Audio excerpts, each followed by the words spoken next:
Okay, so a few weeks back, me and Nag decided to do a collab, did a couple of collabs actually, and this is one of them that we've done.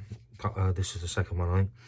And I decided to use it to set myself a challenge today. So what I've done, I've slightly clipped it. You can see I've just clipped the end there and clipped it this side as well. And what I've done, I've printed it on really flimsy, like photocopy paper, the cheapest sort of paper you can get. And what I'm going to do is I'm going to colour it in these. Now, I've never used these to colour like this before, so this should be interesting. These are basically a sort of cheap Chinese version of Sharpies. If you're looking for a cheap Sharpie, by the way, these are fantastic. I mean, they're probably nowhere near as good as a Sharpie, but they're the same shape, same size. They fit in the Synio blowpen. This one that takes Sharpies as well, and the whole lot cost me like 15 nickel or something, £15 for all of them.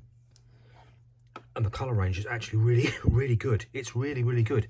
I haven't graded them properly before, but the grading seems to be quite good. Now, I don't know if I can blend these. I don't know how good they are at blending. I don't know if the colours are going to go together well or not.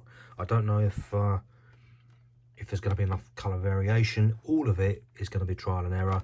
I've got my little paper at the side that I can have me test the paper. I always recommend you have a tester paper so you can try them out.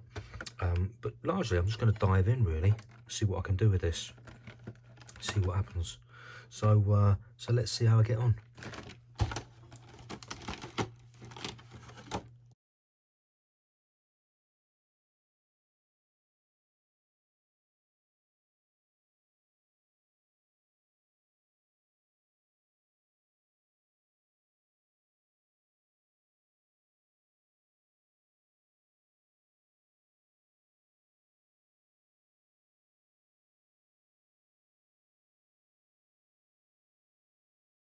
Okay, first thing I need to check in here, need to report, is that the ink, the black ink that is laid down from the printer ink, is really not friends with whatever ink is in this, which means that they are a very similar spirit base. That's what it always means.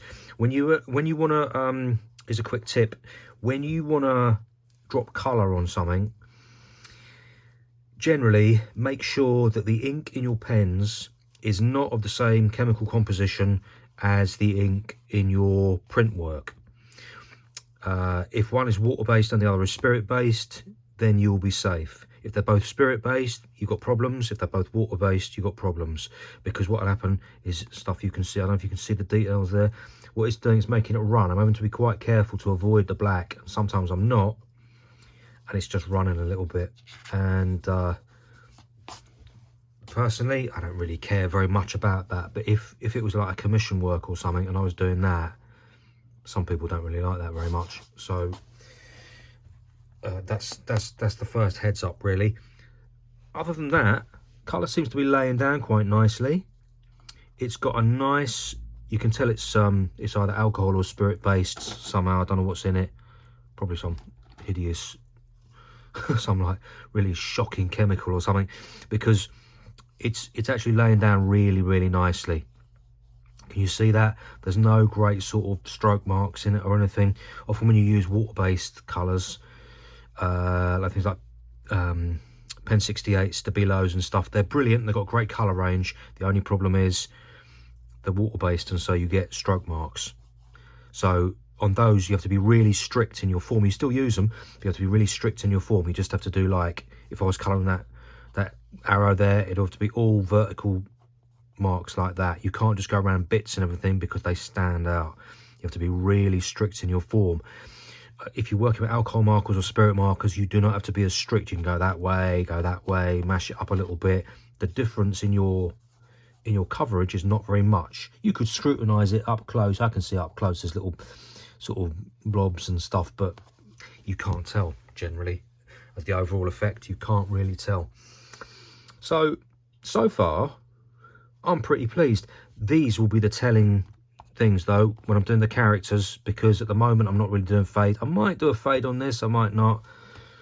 I think I probably will actually. I will do a fade on that, but we'll see. We'll see how it goes. Let's continue.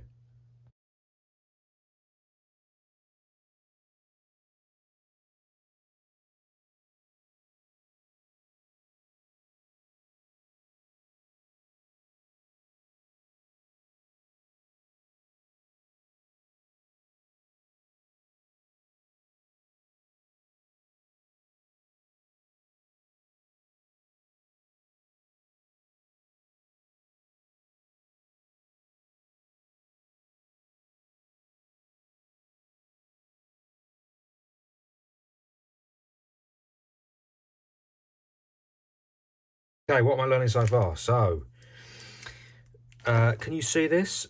I've done a little fill, little faded fill in the yellow using a slightly darker colour. So I used that yellow initially. Then I tried this one, it was too pale. So I tried that one as well. And I did try that one? No, I did. I went to that one. Did a fill with it. Now, can you see it? It's exceptionally pale. Really, really. It laid down a bit darker, but actually you can see that this is what we would call a fugitive colour that basically vanishes. They're known as fugitive colours, whether you use them in paint or inks or whatever. It's a colour that vanishes when it's applied to other colour. If it's on white, it'd probably be fine, but in the yellow, it almost vanishes. The thing is though, for what I want, as a very delicate little fill, it sort of works. It'd be better if I tried the other colours, and interestingly, the colour matching is not great. So that green there actually comes up that colour, which is like a sort of slightly burnt orange colour, which is no good for me. I just wanted to drop it in the bottom there to offer another little grade on the fill, but that's no good. So I don't have a colour to do another one. But that for me, I'm fine with that. That's working fine. I've used these two pinks. Darker one for the key line, lighter one for the cloud generally. It's working okay. It's okay. It's not perfect, but it's all right actually. So far, so good. So let's push on.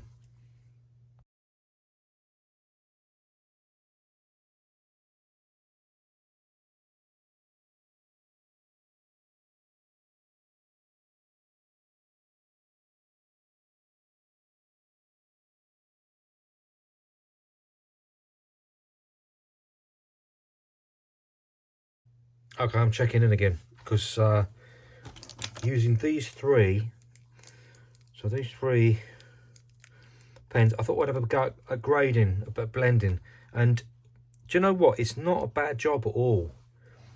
It could probably use, there's probably not enough variation in them to really get a really thorough blend in there.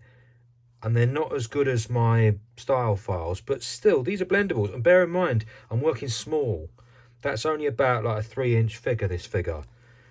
So, you know, it might look a bit messy close up and everything, but it is working really well, actually. It's working really, really well. I'm surprised at how good it is working. So, yeah, I'm going to push on.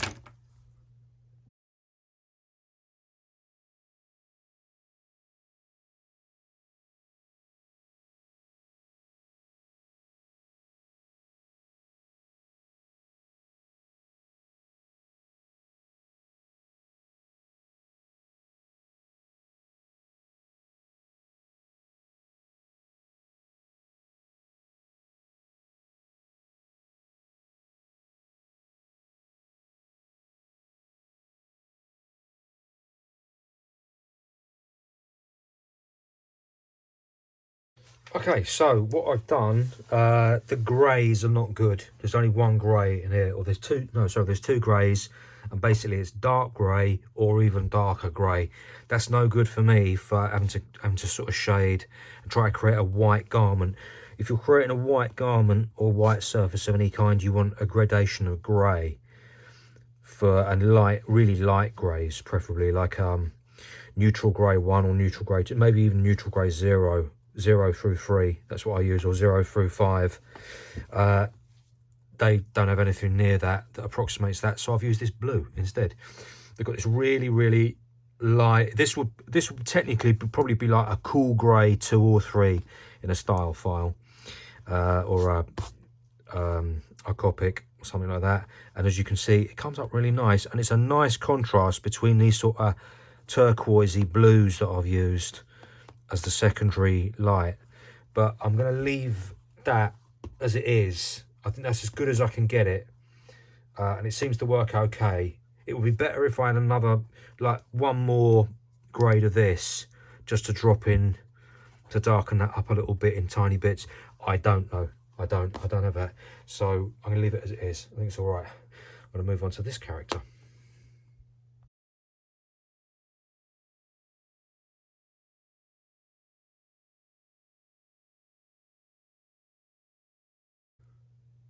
So I took a chance on the flesh colour. Always take a chance on the flesh colours. It's a big gamble. It's not a brilliant flesh colour. It's not a brilliant flesh tone, and I don't think I have anything to contrast it. So I'd like to drop in dark, you know, darker shades and shade the face a little bit, but I don't think I can, because I've got no tones that match it. So she looks a tiny bit sunburnt at the moment, but there's not much I can do about it. I have to push on. I've got what I've got. We'll see.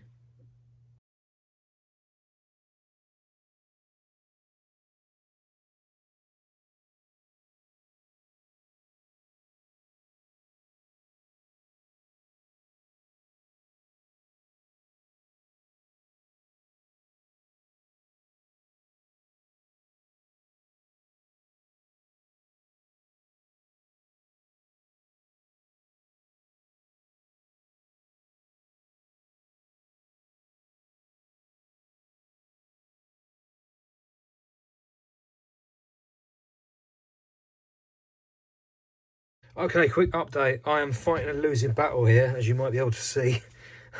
Damn, I don't have the colour range to be able to do what I really need to do. And where else am I in problems? It's really difficult actually colouring somebody else's stuff at first, because I've not thought of all the I've just suddenly started to look at the contours and stuff and kind of gone, oh no, there's another contour there, oh there's another one there, and so I've made a couple of mistakes on this figure. I'm just noticing now that I've forgotten to do all this as well down there. I've forgotten to put all that in, that shade in there. Although that's the least of the problems really. I don't have another tone, like I've said before, so I can't add another tone in there or anything. I'm stuck with just that. It's, you know, it's semi-effective. It's not brilliant. This fugitive colour here is so fugitive that it's nearly completely vanished. You see it, the fill in the letters, it's nearly completely vanished now, which means that I can't use it as a shadow colour because you just won't see it. So it's going to remain very flat, unfortunately. Those whips there, there's no point in colouring them, because there's no point in dropping a shadow in, because it's going to get lost. It's pointless, waste of time. So what I'm going to do, I've pretty much done as much as I can with these, with the colour range and all that, and the blend. The blend is not terrible, but actually as it dries, you notice that it's not that good. That's, I mean, it's understandable. These are doing a pretty good job, considering it's 15 quid for the lot. You know, a full set of style files will set you back, I don't know, 400 or 500 quid. Full set of Copics, probably 3 times that much. Well, they've got a bigger colour range as well, so it's not correct comparison really, but a lot of money anyway. You spend a lot of money on colours, really good colours. So considering these are bargain basement colours, they are not doing badly at all. Okay, let's push on. Let's do the background and finish off.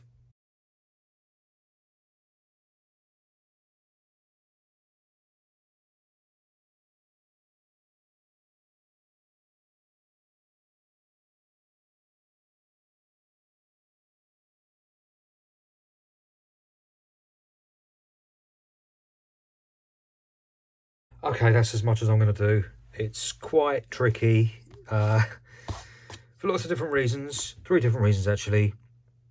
So one, I'm doing next character as well as my own, and I've never coloured one before. That would be quite tricky even if I had my own set of colours, my usual colours, but I don't have my usual set of colours either.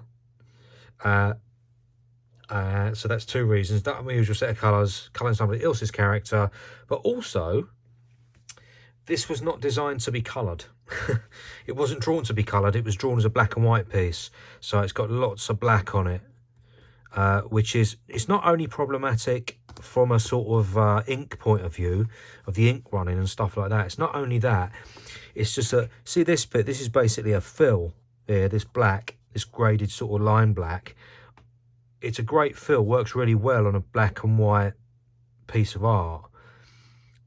But when you want colour in there, what you want to do is you want to put nice blue blending and stuff through there, and then a few bubbles and stuff, and maybe a little bit of a whip coming through it and whatever, just to fill that space in a real nice way. This is filled for a black and white piece. I would never put black shading. I'm sure Nick wouldn't either. We wouldn't put black shading on something we were just going to colour, because you colour it with a colour grade instead. So that was also a bit of a disadvantage with this piece. However, I wanted to take it on as a challenge. That was the whole point. And overall, considering these colours, like I said, cost me about 15 quid, that's pretty good. That is pretty good. Normally, the way I use these colours, by the way, because you might think, why has he got these colours at all? The reason I've got these colours is because they fit in the Synio. I mentioned this earlier. They fit in the Synio, and I only ever use like 2 at a time. So I'll use a pale purple and a dark purple, like these ones, for instance. These are the 2 colours that I've used on this bit, and you can see there's a nice contrast in the purple there. So if I use a light one and a dark one, I can get a really good effect with the blow pen on like a canvas or a piece of card or whatever medium I'm using. So that's why I've got these. And what would have been a better idea, by the way, now that I know, is these work really well together. There you go, that's the grade. Light, darker, darkest. These work really well. Look at that in the background. That is not bad, you know, considering these are really cheap. That is not bad at all, the effect it gives, a nice turquoisey blues. I could get a nice 3D effect. If I'd done the whole thing monochromatic like that, in monochromatic turquoises, it would have looked as if it was nighttime. In fact, I've got an example right here, hang on.